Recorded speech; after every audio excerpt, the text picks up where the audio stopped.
ኦኬ አዳዲስ ነገሮች አሉ። ጋሽዬ በድጋሚ ጣልቃ መግባታቸው ተሰምቷል። የሩታ መልስ ምን ሆነ? በዚህ ጉዳይ የምላችሁ ነገር አለ። ሄርሜላ ድምጿን አጥፍታለች። ከአብርሃም ጋርም እስካሁን ድረስ አልተገናኙ። ምን ተከስቶ ነው? በዚህ ጉዳይ የምላችሁ ነገር አለ። እንግዲህ ለዚህ ቻናል አዲስ ከሆናችሁ ሰብስክራይብ በማድረግ እንደዚሁም ሀሳብና አስተያየታችሁን በመስጠት አብራችሁኝ ነው። እንግዲህ ወደ ጉዳይ ስገባ አብርሽ ትናንትና መፈታቱን ተከትሎ የተለያዩ ጉዳዮች አሁንም እየቀጠሉ ይገኛሉ። አሁንም የአብርሃምና የሩታ ግንኙነት ከዚህ ወረቀት መውጣት አልቻለም። ከፍቺ ወረቀቱ መውጣት አልቻለም ማለት ነው። አጀንዳው አሁንም እንደቀጠለ ነው ማለት እንችላለን። የአብርሃምን መፈታት ተከትሎ እንግዲህ ብዙ ነገር ስንል ነበረ ትናንትና። ይህንንም ተከትሎ አብዛኛው ኦዲየንስም ደስታውን ሲገልጽ ነበረ። አብርሽ እንኳን ተፈታ እንኳን ደስ ያለ እያለ ነበረ። ነገር ግን አሁንም ሩታ ክሷን አላቆመችም። የፍርድ ቤት ኬዙም እንዳለ ነው። አብርሃም ላይም የተጣሉት ነገሮች እንዳሉ ናቸው። እንግዲህ ሩታ አሁንም ካልፈረመልኝ አላቆምም፣ እስከ መጨረሻው ይሄዳለሁ፣ እስከ መጨረሻው እስከሚፈርም ድረስ ጥረቴን እቀጥላለሁ፣ በሌጋል አክሽን ወስድበታለሁ እያለች ትገኛለች። እንግዲህ ይህን ተከትሎ አብርሃም በትናንትናው ዕለት ቪዲዮን እንዳያችሁት ሊለምናት ሞክሮ ነበረ። ያለውንም ሀሳብ ግልጽ አድርጎ ሲነግራት ነበረ። በአጠቃላይ እያለ የነበረው ነገሮችን አስተካክለን እንመለስ፣ መለያየት አልፈልግም፣ ወረቀቱ ላይ መፈረም አልፈልግም እያለ ነበረ። ይህን ደግሞ እንደ ምክንያት አብርሽ እንግዲህ ብቻውን የተናገረው ነገር ሩታ እኔን ይህን ወረቀት ካስፈረመች በኋላ ልጄን እንዳላይ ደግሞ ቀጣይ የምታደርገው ያንን ነው እያለ ይገኛል። እንግዲህ አብርሽ ቀድሞ የነቃው ነገር አለ ማለት ነው። ከዚህ በፊትም እንደምንለው ሩታ እስከ መጨረሻው ይሄዳለው፣ ይሄ የልጅ አሳዳጊነት መብቱን እስከ መንጠቅ ይሄዳለው እያለች ስለነበረ ይህንን መጀመሪያ ስናናፍሰው ነበረ። ምክንያቱም ቀድሞ ነበር ይሄ ወሬ የደረሰን። እንግዲህ አብርሽ አሁን ላይ ይሄን ነገር ያረጋገጠ ነው የሚመስለው። ሩታ እንደዚህ አይነት እርምጃዎችን አብርሽ ላይ ለመውሰድ እንግዲህ እየተገደደች ትገኛለች። ምክንያቱም አብርሽ ከሄርሜላ ጋር ያለውን ግንኙነት ስላላቆመ ወይም እየገፋበት ስለሆነ ማለት ነው። ታዲያ ይህን ተከትሎ አብርሽ ከተፈታ በኋላ ሩታን ሊለምናት ሞክረዋል። ሩታ ደግሞ ይህን ነገር አሻፈረኝ ብላለች። አሁንም ካልፈረምክልኝ ንቅንቅ ብላለች ማለት ነው። በዚህ መልኩም የትናንትናው ቪዲዮ ሊያልቅ ችሏል ማለት ነው። አብርሽም ተስፋ የቆረጠ ነው የሚመስለው በሩታ በኩል። ነገር ግን ጋሽዬ ይሄ ነገር አላስቻላቸውም መሰለኝ። በራሳቸው ተነሻሽነት ሩታን እንዳናገሯት ሰምቻለሁ። እንግዲህ ሩታ አሁንም አሻፈረኝ ብላለች። ለጋሽዬ እንዲፈርምልኝ ነው የምፈልገው፣ እንዲተወኝ እፈልጋለሁ፣ የኔና የእሱ ነገር አብቅቷል ስትል ነው ለጋሽዬም የመለሰችው። እንግዲህ ጋሽዬ እየተሳካላቸው አይደለም። የአብርሃምና የሩታን ትዳር መመለስ ትንሽ እየከበዳቸው ነው። ምክንያቱም የሁለቱም ልጆች ባህሪ ትንሽ አልጨበጥ ብሏቸዋል። ለሁለቱም ሽማግሌ እያከበሩ አይደለም። ትንሽ ወጣትነትና ስሜታዊነት እየገፋቸው ይገኛል። በሩታ በኩልም የሰሞኑ ባህሪ ትንሽ ለወጥ ያለና ትንሽ ዲክታተርሺፕ የተጨመረበት ነው ማለት እንችላለን። እናም ይህን ተከትሎ ጋሽዬን ሙሉ በሙሉ ሩታ እንግዲህ አስብበታለሁ ነው ያለችው በአንድ በኩል። ነገር ግን ውሳኔ እንዳልደረሰች ሰምቻለሁ። በአጠቃላይ የሚያመዝነው ውሳኔዋ አሁንም ወረቀቱን ካልፈረመልኝ አብርሃም አልፋታውም እያለች ትገኛለች ሩታ። ነገር ግን ለጋሽዬ እንደዚህ ቀጥተኛ መልስ አልመለሰችም። ግን ውሳኔ አልባ የሆነ አስብበታለሁ የሚል እና መሀል ላይ የሆነ ውሳኔ ነው ለጋሽዬ የመለሰችው። እንግዲህ በቀጣይ ምን ይከሰታል እሱን ነው የምናየው። ነገር ግን ሩታ በዚህ ጉዳይ አሁን እያንገራገረች ትገኛለች። ትንሽ መለስ ያለች ትመስላለች ማለት ነው። እንደዚህ አይነት ነገሮችን ለጋሽዬ አንጸባርቃለች።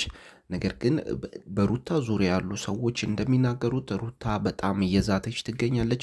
አብርሃምን እንደማትፋታውና ይሄንን ወረቀት እስከሚፈርም ድረስ እስከ መጨረሻው እንደምትሄድ ነው እየዛተች ያለችው ማለት ነው። እንግዲህ የትኛውን ሀሳቧን እንደምታንጸባርቅ በቀጣይ የምናይ ይሆናል። እንግዲህ ያሉት ነገር በሩታና በአብርሃም መካከል ይሄ ነው ማለት ነው። አብርሃም በጣም አሁን ላይ ልመና ውስጥ የገባ ነው የሚመስለው። እየተለማመጣት ይገኛል ሩታን ከዚህ ውሳኔዋ ፈቀቅ እንድትልና ጊዜ እንድትሰጠው ጭምር እየጠየቃት ይገኛል። በተለይ በአብርሽ ጓደኞች በኩልም ልመናዎችን እየተንጸባረቁ ይገኛሉ ለሩታ ማለት ነው። ከዚህ ውሳኔዋ ፈቀቅ እንድትልና ሀሳቧን እንድትቀይር ለማድረግ የተለያዩ ሰዎች እንግዲህ ጫና እያደረጉባት ይገኛሉ። በተለይ ደግሞ የሚገርመው በሩታ ቤተሰቦች በኩልም እንደዚህ አይነት ሀሳቦች ነው ያሉት። አብርሽን እንዳትከሰውና ከዚህ ወረቀትም እንድትርቅ ለማድረግ እየጣሩ ይገኛሉ። ሙሉ በሙሉ ባይሆንም ከፊሉ የእሷ ቤተሰቦች እንደዚህ አይነት ውሳኔ ላይ ነው ያሉት፣ ወይም እንደዚህ አይነት ሀሳብ ነው ያላቸው ማለት ነው። አብርሽ ላይ እንደዚህ አይነት ነገር እንዲፈጸም አይፈልጉም ማለት ነው የሩታ የገዛ ቤተሰቦቿ። ታዲያ ይህን ተከትሎ ሩታ ሀሳቧን ትቀይራለች ብዬ ነው በእኔ በኩል የማስበው። ምክንያቱም ከፍተኛ ፕሬዠር ከዚህም ከዛም እየመጣባት ስለሆነ እንግዲህ ይህ ሁሉ ሰው ረግጣ ያልሆነ ውሳኔ አብርሽ ላይ ትደርሳለች ብዬ አላስብም። ሀሳቧን ትቀይራለች። በቀጣይ እንግዲህ ጥሩ ነገር ይፈጠራል ብዬ አስባለሁ። ምክንያቱም በሄርሜላ በኩልም ድምፅ ጠፍቷል። አብርሽና ሄርሜላም ግንኙነታቸውን ለጊዜው ጋብ ያደረጉ ይመስላል። ምክንያቱም አብርሽ ከተፈታ በኋላ አብርሽና ሄርሜላ እንዳልተገናኙ ሰምቻለሁ። እንግዲህ ዛሬ ይገናኛሉ ብዬ አስባለሁ። ምክንያቱም እዛው አካባቢ ነው ሄርሜላም ሩም የያዘችው። ስለዚህ መገናኘታቸው አይቀርም ብዬ አስባለሁ። ይሄ ነገር ቴንሽን ሊፈጥር ይችላል ሩታ ላይ።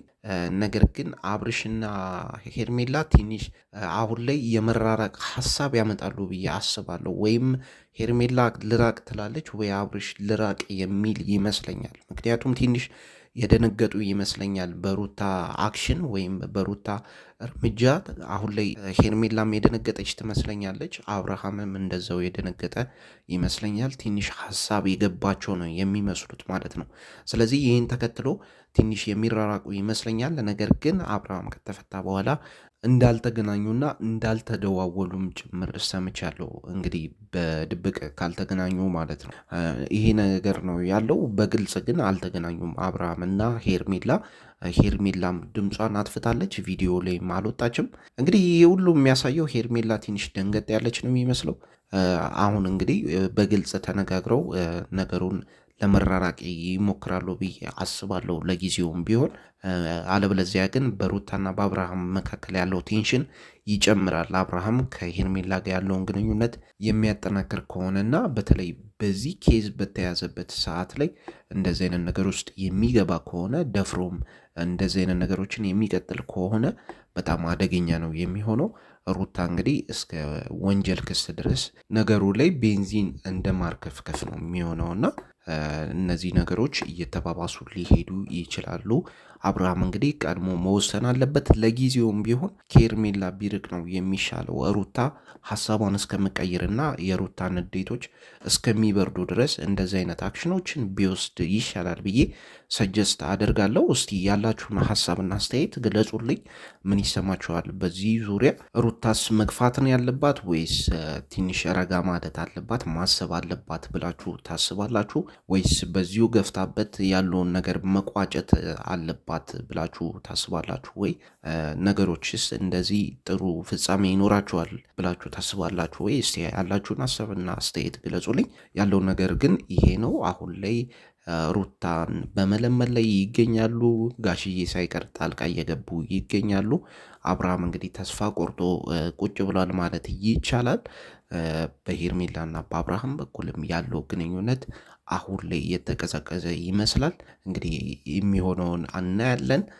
ለማንኛውም ያሉት ነገሮች እነዚህ ናቸው። አብራችሁኝ ስለነበራችሁ ከልብ አመሰግናለሁ።